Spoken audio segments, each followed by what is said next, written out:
Hello, I'm the Grub Street Lodger, and well, actually, I'm not. Today, I am the Robo Grub Street Lodger, and the reason for that is because I found a video that led me to something I hadn't noticed before on the YouTube creator page thing called Inspirations. Ooh, what's that, you say? Well, it's a bunch of AI generated ideas for your videos, and every time you click, you get different ones. And I picked one, and I'm now going to make the video that it suggests to see what it looks like. I'm not going to put a bunch of effort in it. So, using the title prompt, this video is called Exploring the Grub Street Writer Today, or Beyond Grub Street, Modern Literary Hustle. And so I'm going to use this little document they've gave me. Here we go. Hooks, the echoes of Grub Street. This is the bit where I'm supposed to introduce the concept of a Grub Street writer, a historical figure often overlooked but critical to the evolution of content. So, a Grub Street writer was a hack writer in 18th century London. It's named after the street Grub Street, but they didn't necessarily live there. They wrote for not a patron, but to sell to booksellers. And so in many ways, they were the first generation of writers to write commercially. And as such, there was a huge explosion in the different kinds of writing, a lot of it crap. And they had a very terrible reputation, but in many ways seeded the whole literary world we live in today, as far as I'm concerned. Oh, I've got to briefly touch upon their existence in 18th century London, done that, highlighting their anonymous, prolific and often financially precarious work. Okay, so many Grub Street writers were anonymous. Some of them became famous, like Samuel Johnson or Oliver Goldsmith, but many of them were largely anonymous. This is called Something New. This is written by Automathes, but it just says the author, and I've written in there his real name, Richard Griffith. Actually, his wife was more famous. She wrote plays, but many of them were anonymous or had funny names. He called himself Automathes. He called himself Trigundus in Secunda. He called himself all sorts of things. And yeah, it was precarious. There are stories about Grub Street writers who, for example, debtors were allowed to go out on a Sunday. So they'd go out on a Sunday, buy everything they needed, pawn their shirt, go back home, live there all week, then get someone to get their shirt back so they could go out the next Sunday. There are stories of writers starving in garrets. Though if you look at people like Samuel Johnson during his Grub Street years, it wasn't precarious if you kept going and you made the right contacts. And if you got lucky, of course, you get very famous and rich. But we're coming to that. Oh, time to pose the core question. Okay. How do these historical figures resonate with creators working on platforms like YouTube, TikTok, and Substack? I don't even know what Substack is, to be honest. TikTok. Well, they're ephemeral. They don't last very long.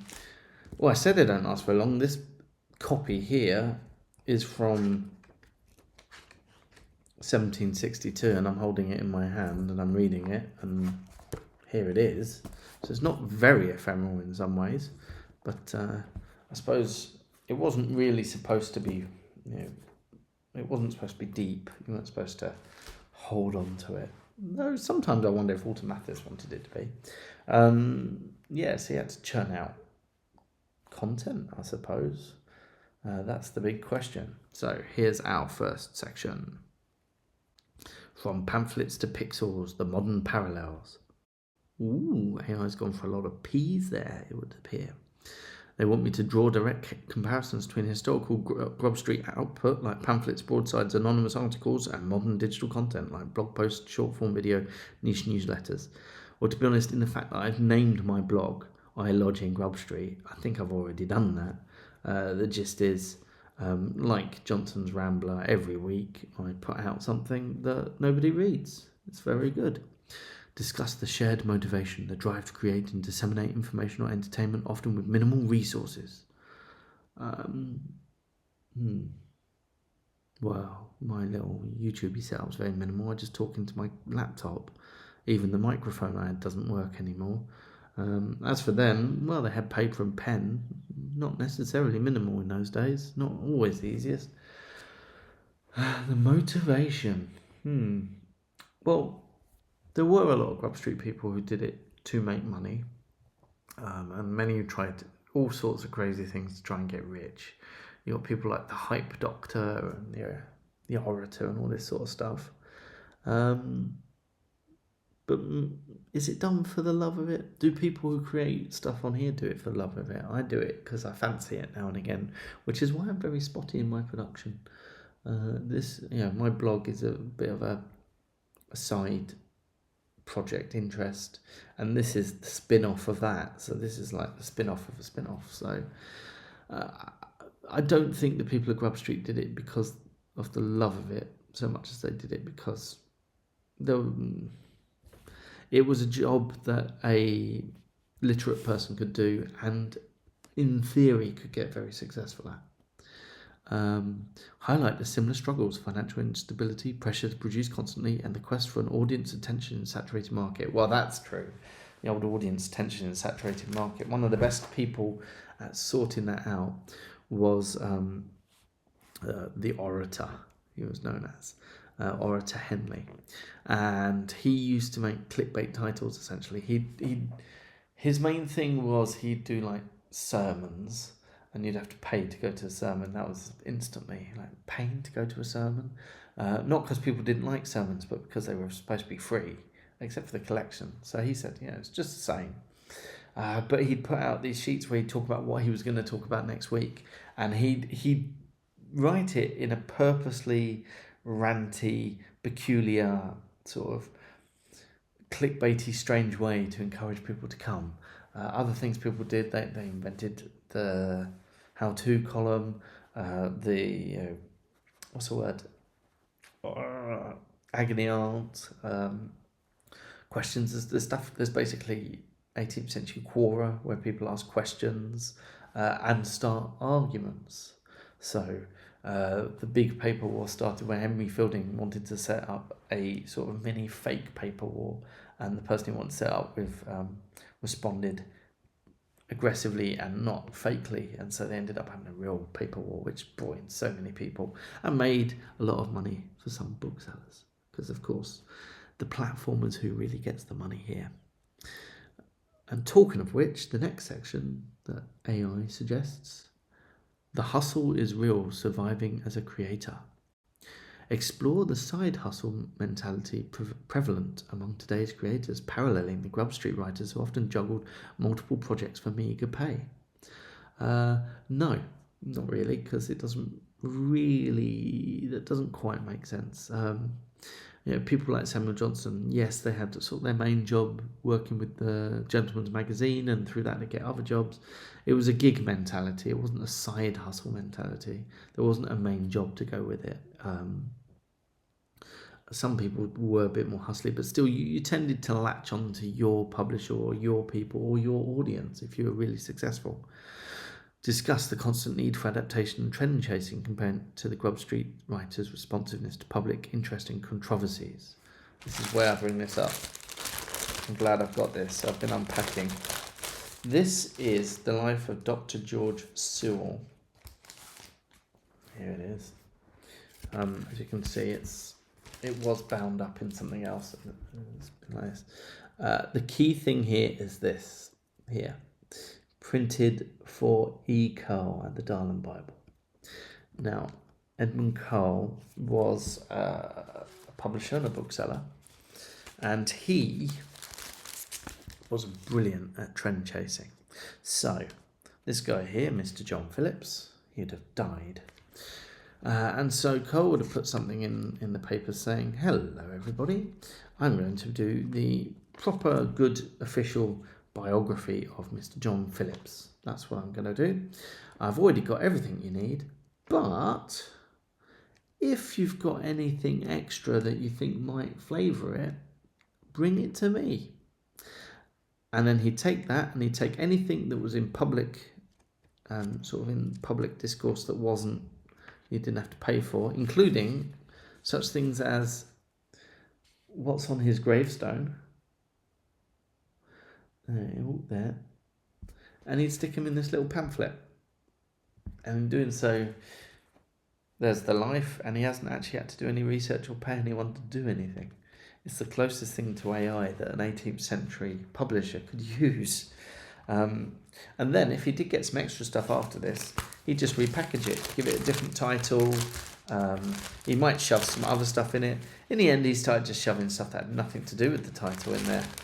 And that's Edmund Cole, and he, terrific trend chaser. That made him very unpopular, actually. And those books were described as a new horror of death. You'll get some shitty little Curl biography after you. Right, where are we now? Touch on the mental toil of content creation, burnout, imposter syndrome, and the blurred lines between work and personal life, issues not unique to our era. No, not issues unique to our era, but issues phrased in ways unique to our era. To be honest, public and private life is still something that... Why does this always cut out?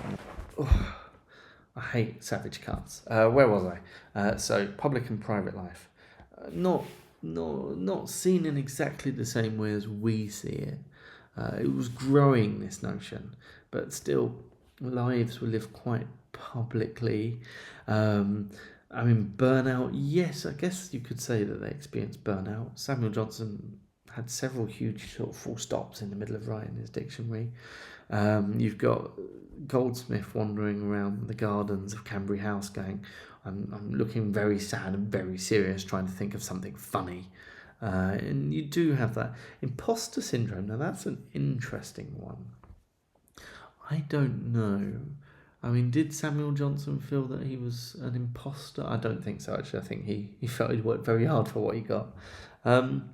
Even if the people of Grub Street did think these things, one, Grub Street people would never have admitted it. It was all about brazening it out. But two, they wouldn't have thought of it in those terms, and it wouldn't have made much sense to them. Right, what's the next section AI suggests? Fame versus anonymity, the double-edged sword. Examine the tension between seeking recognition and the appeal of anonymity, both historically and today. Well, this is where actually a really good story called Goldsmith's The Fame Machine comes in. And the Fame Machine, a machine is a carriage. And this is a carriage that takes you off to be famous. And Goldsmith is watching people go on it, knowing he can't go on it himself because he's not famous yet. And he watches, for example, Johnson comes up and Johnson's like, I've got these dictionaries. And the guy who's got the Fame Machine is like, no, you can't get on for doing a dictionary. And then Johnson's Rambler falls out of his pocket.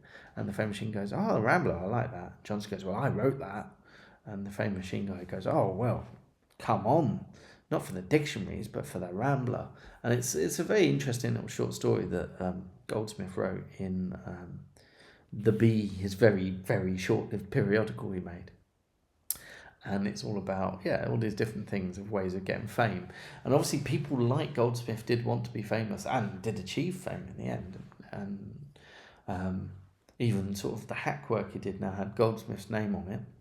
And then you've got things like Lawrence Stern, who said, I do not like to be fed, but to be famous. I mean, fame was a thing, but so was anonymity, or at least sort of other names. But the fact is, in the coffee houses and in the gossip, everybody knew who was behind the names. It was never full-on anonymity. So if, Fielding is writing as Hercules Vinegar, everyone knows it's Fielding. Kit Smart has my favourites because he has so many of them. His big one is Margaret Midnight, Mary Midnight or Mary Margaret Midnight, who was an old lady, and he wrote a whole periodical as this old lady and then did stage shows dressed as the old lady. But he had all these other ones as well, with this whole family of pseudonyms and stuff. So they tend to use the pseudonyms more for fun, for putting distance in things, a kind of ironic sense more than actual anonymity. And I remember when the internet was an anonymous place. It isn't really now, is it? It simply isn't.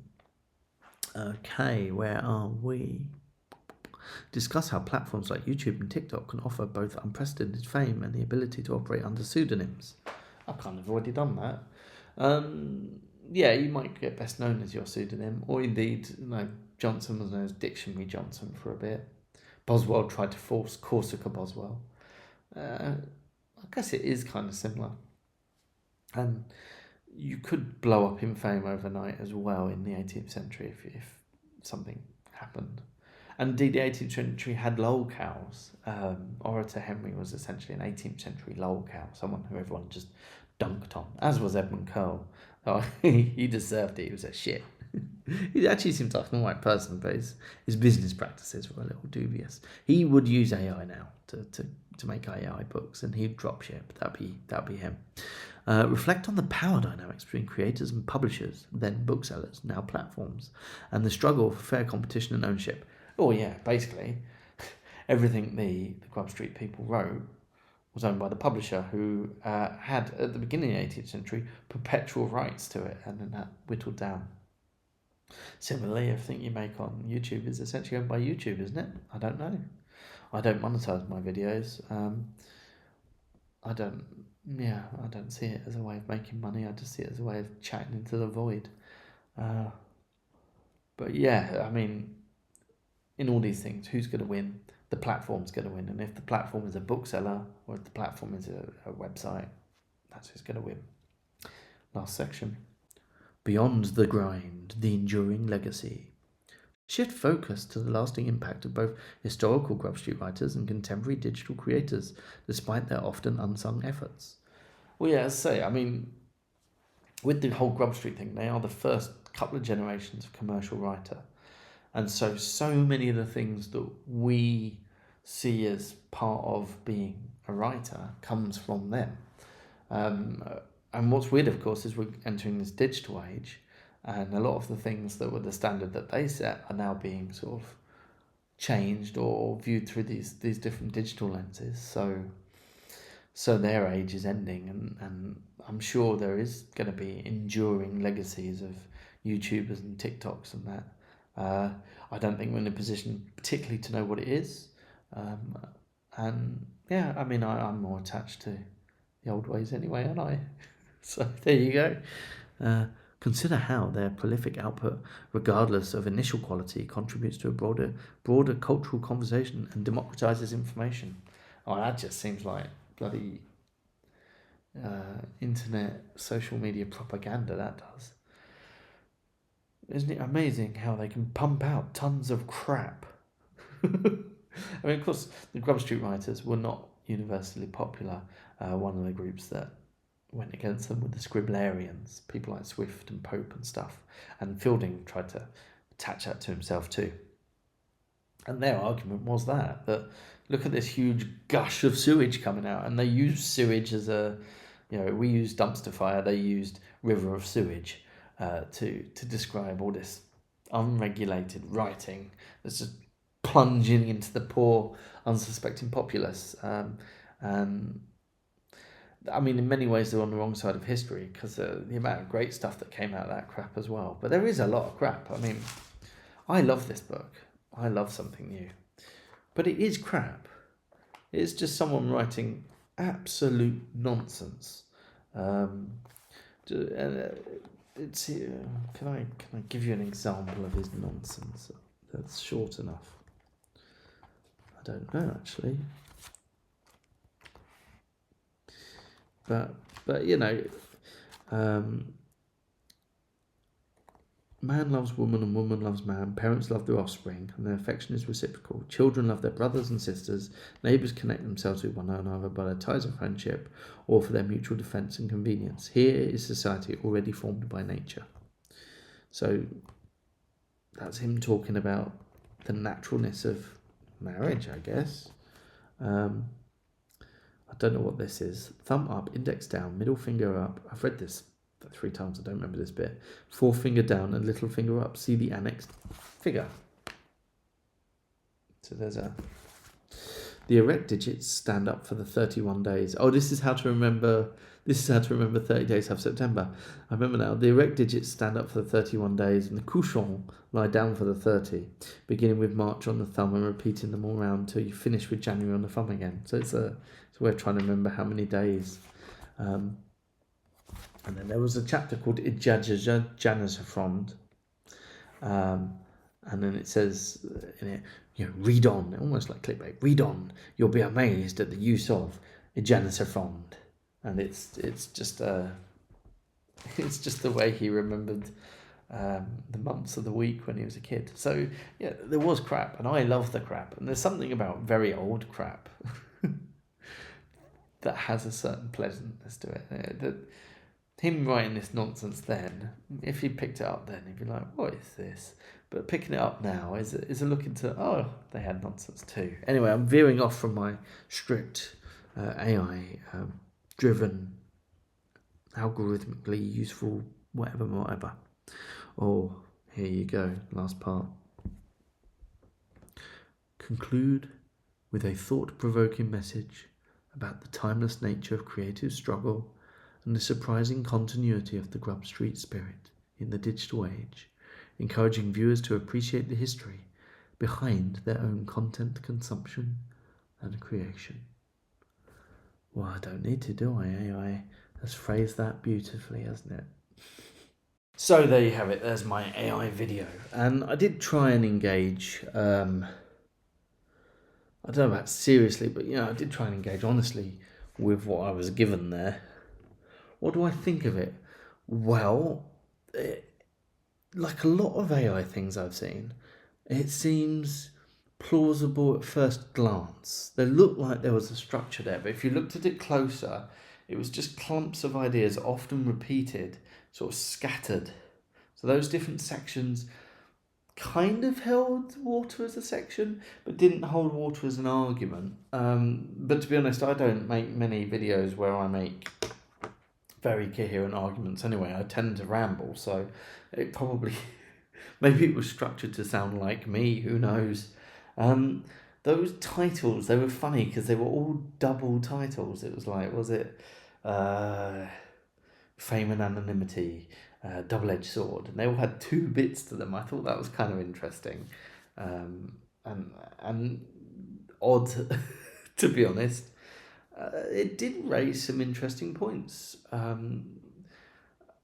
One's about, the similarity between, say, blogs and pamphlets, or ideas about burnout. I kind of poo-pooed the burnout thing, but they are interesting things to bring up. So there was some interesting ideas in there where the AI stole those interesting ideas from.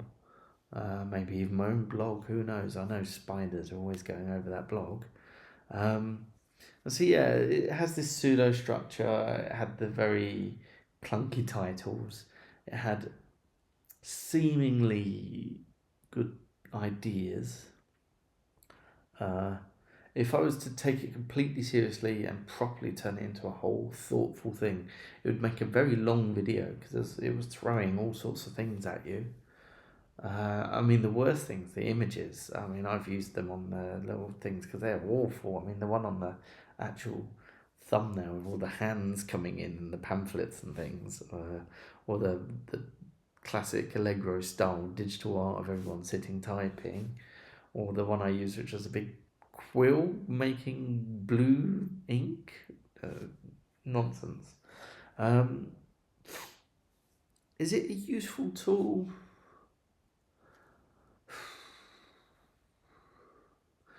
Well, in this case, it's made me to make a video I kind of have been wanting to make for a while. And so it has given me that prompt. But the prompt is, look at this crap. So the video I've been wanting to make, a series of videos really about the strange analogies between the Grub Street era and now. That is something I've been thinking about for quite a long time. It was one of the ideas I put forward to a PhD when I was thinking of doing a PhD.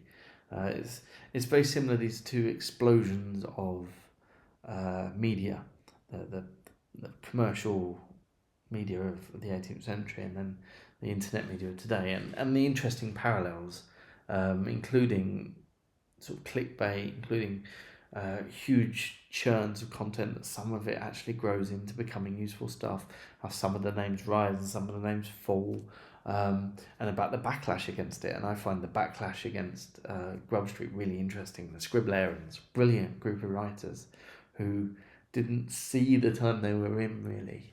I find that very interesting. And the paper war, I have some material I've put together for a video or a post or both about the Great Paper War, in which I've used this website to turn the main bits into Twitter feeds and then tried to write it in a Twittery style, so that it kind of explains this thing that it was a silly flash in the pan thing that happened then, but the way to understand the paper was, imagine if it was a Twitter spat. They work very similarly. They bring in people from all over the place. They go in completely different directions. They're all arguing about nothing in particular. And that was a video I've been planning on doing, and maybe one day I'll get around to doing it. I shall not be using the AI function again, I don't think. But it was interesting to experiment with it this one time. Thank you.